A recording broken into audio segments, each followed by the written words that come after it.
সে যে কি আনন্দের বিষয় সে একমাত্র সে ভক্তই জানে। তাড়াতাড়ি করে ডাক দিলেন, পদ্মা পদ্মা। পদ্মাবতী মা মা তাড়াতাড়ি করি ভক্তি সহকারী বাহির দাঁড়িয়ে এসে দাঁড়ালেন। কি হয়েছে স্বামী? বৈষ্ণব ঠাকুর এসেছে, যাও আগে চরণটা ধৌত করে দাও। শুদ্ধ পাত্রে বাড়ি নিয়ে এসে শুদ্ধ বাড়ি নিয়ে এসে ওই বৈষ্ণব ঠাকুরের চরণটা ধুইয়ে দিয়ে চরণামৃত দুজনে পান করলেন। চিন্তা করে দেখুন মা, আমরা সাধারণ মানুষ হই, এমন অহংকার আমাদের, সচরাচর কেউ আবার ওই বৈষ্ণব ঠাকুরের চরণে মাথা নত করতে চাই না। কে কোথার থেকে এক সাধু বাবা এসেছে, আমি কেন প্রণাম করতে যাব? আমি না এই গ্রামের সব থেকে ধনী ব্যক্তি? কত অহংকার। আজকে পদ্মাবতী মা হারাই পণ্ডিত কি করছে গো? চরণ ধুইয়ে চরণামৃত পান। তবে না সে গর্ভে আমার ভগবানের দাদা আসে গো, এমনি এমনি। সে গর্ভটা কত শুদ্ধ, সেই চিত্তটা কত মার্জন করা, তবে মা হতে পেরেছি। তা আবার যার তার মা নয় গো, একদম ভগবানের দাদার মা। বৈষ্ণব ঠাকুরের চরণ ধৌত করিয়ে দিয়ে পদ্মাবতী মাকে বলছে, যাও ভালো করে বৈষ্ণব ঠাকুরের সেবার ব্যবস্থা করো। আমি তো আগে বলেছি বাবা যে খুব একটা সচ্ছল তখনকার সময় ছিল না, একটু দারিদ্র ছিল। তো পদ্মাবতী মা যত্ন সহকারী বৈষ্ণব ঠাকুরের সেবার ব্যবস্থা করছে। এদিকে হারাই পণ্ডিত বলছে, কি গো পদ্মা, যা আছে সব দিয়ে ভালো করে ঠাকুরের সেবা হয়ে যাবে তো? দেখো স্বামী, খুব বেশি তো কিছু নেই, তার মানে কি ঠাকুরের সেবায় কোনো ত্রুটি হবে না? না স্বামী, তুমি চিন্তা করছো কেন? সংসার সুখের হয়, একটা নারী চাইলে সংসার হয় স্বর্গ, আবার নারী চাইলে সংসার হয় নরক। পদ্মাবতী মা যা ছিল ঘরে তাই দিয়ে সুন্দর করে সেবার ব্যবস্থা করে সেবা দিয়েছেন বৈষ্ণব ঠাকুরে। বৈষ্ণব ঠাকুর সেবা করে নিয়ে বলছে, ও মা, এই দেখো আমি এসেছি বলে তোমাদের সেবা হতে কত দেরি হয়ে গেল, দেখো কত বেলা হয়েছে, যাও মা যাও, গিয়ে সেবা করে নাও দুজনে। পদ্মাবতী মা আমার হেসে বললেন, ঠাকুর আসলে আমরা দুজন নই, আমরা তিনজন। তিনজন? আমি তো আসলে থেকে দুজনকেই দেখছি। আসলে ঠাকুর, ওই আমার একটা ছোট ছেলে আছে, কোন সকালবেলায় খেলতে বেরিয়েছে, এখন ওর বাবাকে পাঠাবো, যদি খুঁজে নিয়ে আসে তবে আমাদের সেবা। বাচ্চা ছেলে তো। ও তাই বলো? এই কথা চলছে, মানে কুবেরের কথাই চলছে, আর কুবের ওদিকে নাম গাইতে গাইতে ঘরে হাজির। নাম গাইতে গাইতে যেই না ঘরে ঢুকেছে, মা ঘরে অচেনা ব্যক্তি দেখে ছোট্ট কুবের ছুটে গিয়ে মাকে জড়িয়ে ধরেছে। আর মা বলছে, বাবু যাও, উনি একজন নিষ্কিঞ্চন বৈষ্ণব, গিয়ে প্রণাম। কি গো মা, শিক্ষা, এটাই তো শিক্ষা। তা পিতা মাতা এখন যতই শেখা যে বাবা মাকে মানে গুরুজনদেরকে দেখে প্রণাম করবি, শিখবে, প্রণামও করবে। আর একটু শিক্ষিত হয়ে গেলে বলবে কি, যদি প্রণাম তো দূরের কথা, যদি পাও লেগে যায় কি বলে? মায়েরা বলুন কি বলে? পরে বলুন সরি। বলছি, প্রথম আমাদের বিদ্যালয় কোনটা? গৃহ। আর প্রথম শিক্ষক মা। তা প্রথম স্কুলটা তো ছোটখাটো, আর শিক্ষকটারও খুব একটা দাম নেই, বিনা পয়সায় শিক্ষা দেয় তো তাই। এখন অনেক টাকা খরচা করে টিউশন পড়তে যাচ্ছি, দামি স্কুলে পড়ছি, তো সেই শিক্ষাটার তো বেশি দাম হবে নাকি বাবা? ওই জন্যই তো আমাদের কলিযুগের এই অবস্থা। যাই হোক, মা কথা শুনে ছোট্ট কুবে তাড়াতাড়ি করে গিয়ে কি করছে? মা যেই না প্রণাম করতে যাবে, বৈষ্ণব ঠাকুর একেবারে লাভ দিয়ে, করো কি? দুধের শিশু এসে আমাকে প্রণাম করছে? না না, প্রণাম করতে হবে না, যাও মা, ছেলে এসেছে, যাও গিয়ে সেবা করে নাও। এটা মুখে বললো, মনে মনে কি বলছে? আহা হা, তুমি আমায় এসে প্রণাম করছো? কেউ জানুক বা না জানুক, তুমি তো জানো তুমি কে আর আমি বা কে। নিজেকে নিজে কেউ কি প্রণাম করে? এই কথাগুলো একটু বোঝা লাগবে মা। কথাগুলো কি বলছি? বলছে এ জগতে কেউ জানুক বা না জানুক, তুমি তো জানো তুমি কে আর আমি কে। নিজেকে নিজে কেউ কি কখনো প্রণাম করে? এই যে আপনারা আমার থেকে বয়োজ্যেষ্ঠ, আমি আপনাদেরকে প্রণাম করব, এটা সাধারণ কথা। কিন্তু আমি নিজেকে প্রণাম করব? আমার কি মাথায় চিড় পড়া আছে না আমি পাগল? আচ্ছা, এখানে নিজে নিজে মানে কুবের প্রণাম করলো, প্রণাম করতে আসলো বৈষ্ণব ঠাকুরকে, নিজে নিজে হলো কি করে? তার মানে এই বৈষ্ণব ঠাকুরকে আর কুবেরই বাকি।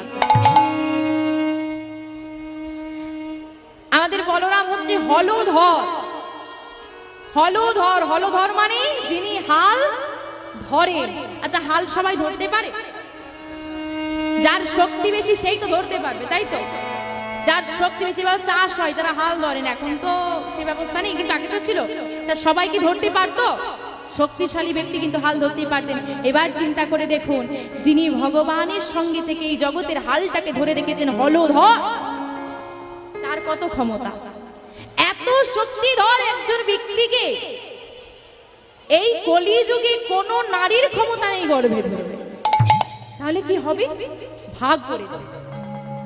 শক্তি একসঙ্গে থাকলে শক্তিশালী। আমি যদি তাকে ভাগ করে দিই, 100 যদি একসঙ্গে থাকে অনেক, ভাগ করে দেন 50-50 কম কম হয়ে যাচ্ছে। তা বলছে হলধর একসঙ্গে থাকলে তো শক্তিধর, যদি ভাগ করে দিতে পারি কমে যাবে। এই বলরাম এই কলিযুগে ভাগ হয়ে গেলেন, দুটি ভাগ। কি কি? একটি ভাগ এলেন, ওই যে বাবা বললাম বিশ্বম্ভরের দাদার নাম বিশ্বরূপ, সচী মায়ের গর্ভে এলেন বিশ্বরূপ, উনি হলেন একটা ভাগ। দ্বিতীয় ভাগ হলো পদ্মাবতী মায়ের গর্ভে কুবের। এইবার বিশ্বরূপ কি হয়েছিল বাবা? সন্ন্যাস নিয়েছিল, তাই তো? তাই তো গৌরহরিকে ওনার মা ছেড়ে দিতে চাইছিলেন না, যে আমার একটা ছেলে গেছে তুই চলে যাবি। বিশ্বরূপ যখন সন্ন্যাস গ্রহণ করলেন, তার নাম কি হলো? শঙ্করারণ্যপুরী। সেই শঙ্করারণ্যপুরী হচ্ছে আজকের আমার পদ্মাবতী মায়ের ঘরের অতিথি বৈষ্ণব ঠাকুর। তাহলে মা দেখুন ব্যাপারটা কোথা দিয়ে ঘুরছে। কুবের হচ্ছে বলরামের এক অংশ, বিশ্বরূপ হচ্ছে বলরামের এক অংশ। সেই বিশ্বরূপী হলো শঙ্করারণ্যপুরী, সেই শঙ্করারণ্যপুরী হলো আজকে পদ্মাবতী মায়ের ঘরের বৈষ্ণব ঠাকুর। আজকে অবাক হয়ে ওই শঙ্করারণ্যপুরী তাকিয়ে আছে কুবেরের দিকে। এই হচ্ছে আমার এক অংশ, এই আমার এক অংশ, একেই আমি নিতে এসেছি, কিন্তু প্রকাশ করা যাবে না। নিজে গোপন করে রাখলেন।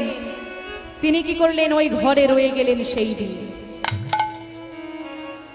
দেখতে দেখতে সন্ধ্যা হলো। কি গো মা, মায়েদের সন্ধ্যাবেলা কাজ কি? প্রদীপ দেওয়া।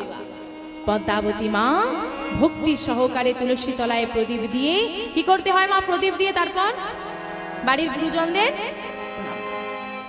তিনি ওনার স্বামী এবং সন্ন্যাসী ঠাকুর যিনি রয়েছেন তাকে প্রণাম করলেন। প্রণাম করে করজোরে বললেন, হে ঠাকুর, আপনি যখন আজকে আমার বাড়িতে রয়েছেন, আপনার চরণে আমার একটা নিবেদন, আপনার বদন হতে কিছু হরি কথা কৃষ্ণ কথা আমরা আস্বাদন করতে চাই। তিনি বললেন, ও মা, এ কি বলছো? আমি হরি কথার কৃষ্ণ কথার কি জানি? এটাই হচ্ছে জীবের শিক্ষা, এটাই জীব শিক্ষা। কি বললেন?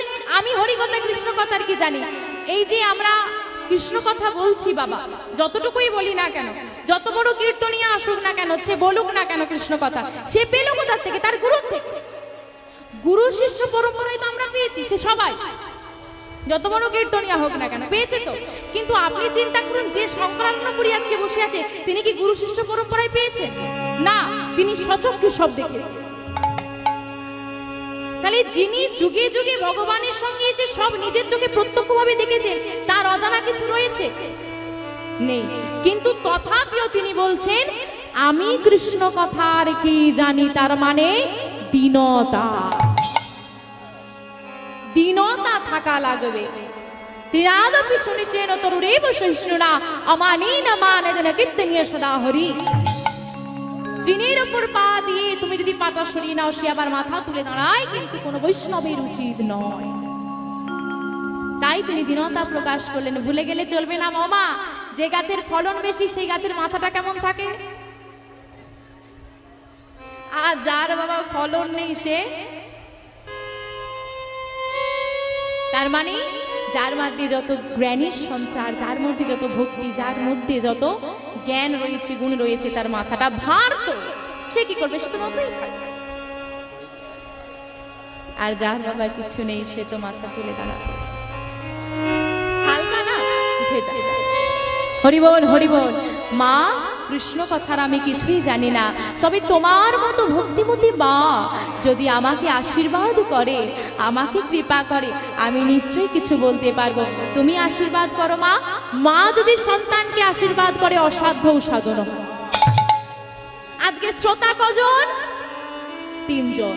হারাই পণ্ডিত পদ্মাবতী মার ছোট্ট কুবের, আর বলছি কি এইদিকে সন্ন্যাসী ঠাকুর। চিন্তা করে দেখেন মা, এইখানে বাবা যেখানেই আপনি বলেন না কেন 3-4 ঘন্টা কীর্তন হয়, তার মধ্যেই আর যদি খুঁটি থাকে, যে প্যান্ডেলে খুঁটি বেশি সেই প্যান্ডেলে ভয়, ওই খুঁটির গড়াগুলো বেশি করে লক্ষ্য রাখতে হয়।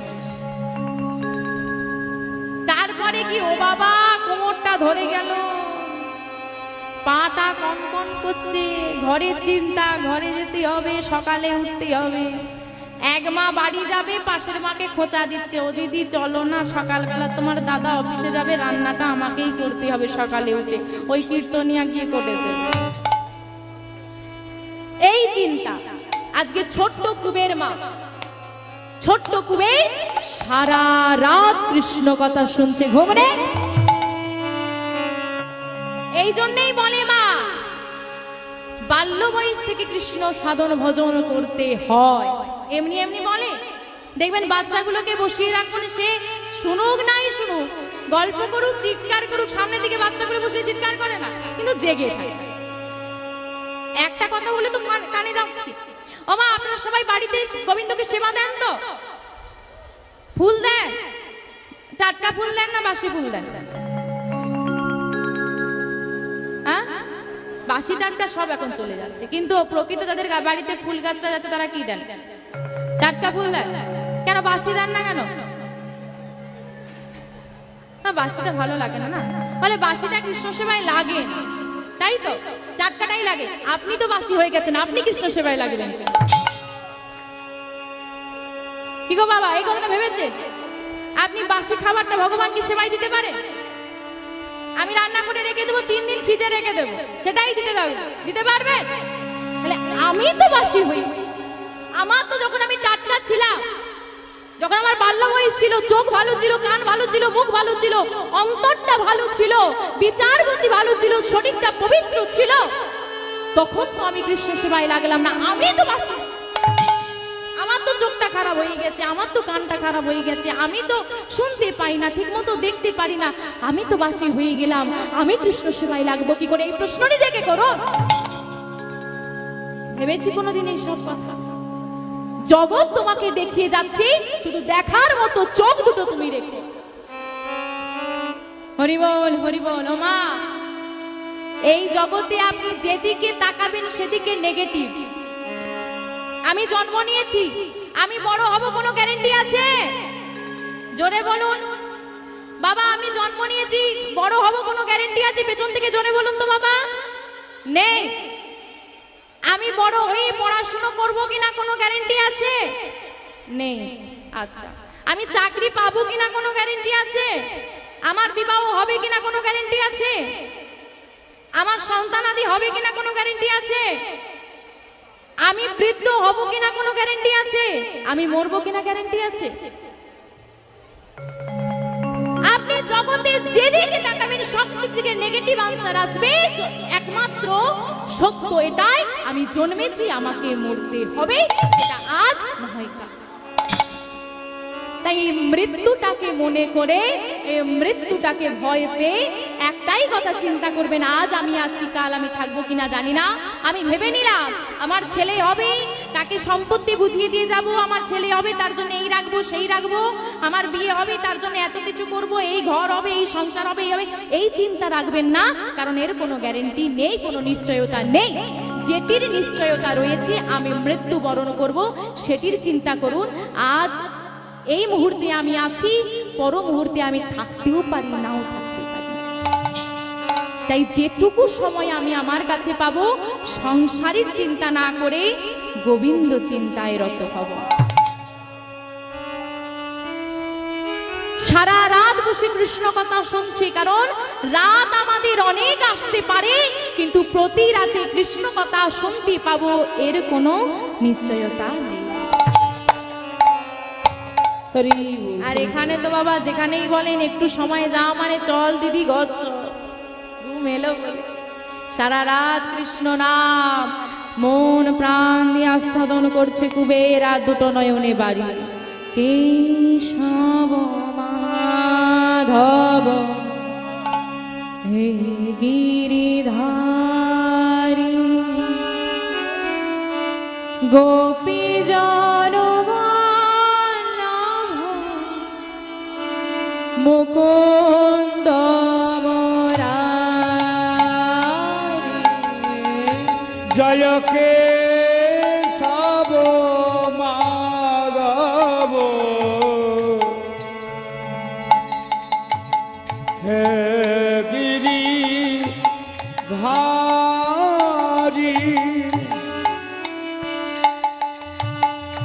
গোপীজন মুকুন্দ মুরারি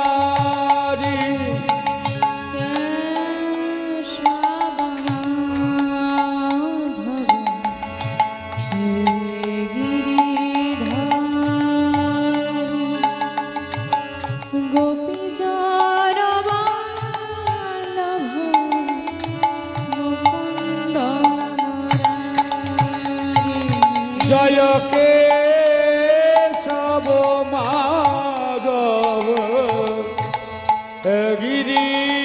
গিরিধারী গোপী জন বল্লভ মুকুন্দ মুরারি শ্রীরাধারে বামে লয়ে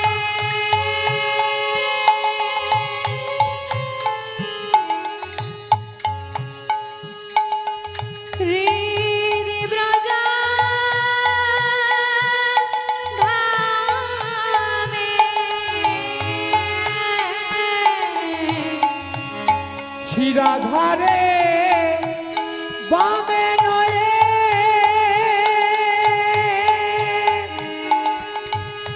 হৃদি ব্রজে ধামে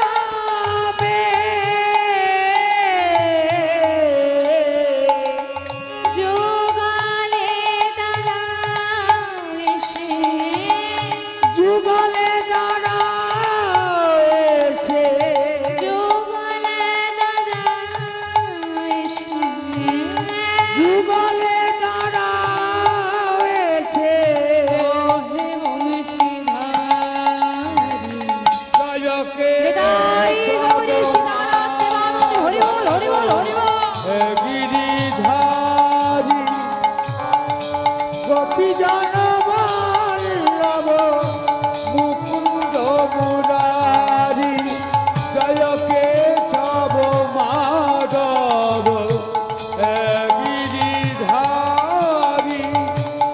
গোপী জন বল্লভ মুকুন্দ মুরারি। ও মা, মা, হ্যাঁ আমায় ডাকছো?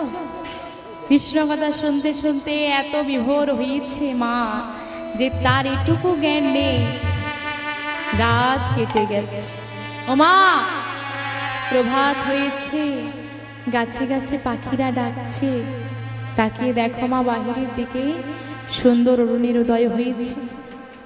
এবার আমাকে বিদায় দিতে হবে মা, আমার ঘরে কি আর একটা দিন থাকা যায় না ঠাকুর? না মা, আমরা নিষ্কিঞ্চন বৈষ্ণব, আমাদের একদিনের বেশি গৃহে থাকার অনুমতি নাই, বিদায় আমাকে দিতেই হবে। বৈষ্ণব ঠাকুরের চরণে প্রণাম করে বৈষ্ণব ঠাকুরকে বিদায় দেয়। বৈষ্ণব ঠাকুর যেই না চৌকাঠটি পার হয়েছি, পদ্মাবতী মা পেছন থেকে ডাক দিয়েছে, ঠাকুর যাওয়ার বেলায় পেছনে ডাকছো মা? যাই হোক, ডাকলে যখন বলো কি হয়েছে। শুনেছি বৈষ্ণবকে সেবা দিলে বৈষ্ণবকে দক্ষিণা দান করতে হয়। আমি এমন হতভাগিনী, অভাগিনী, ভিখারিনী, তোমাকে সেবা দিলাম, তোমাকে যে কিছু দক্ষিণা দান করব সে সামর্থ্য, সে ক্ষমতা আমার না। ভগবান এমন করে আমাকে জন্ম দিয়েছে যে বৈষ্ণবকে সেবা দিয়ে তাকে দক্ষিণা দেওয়ার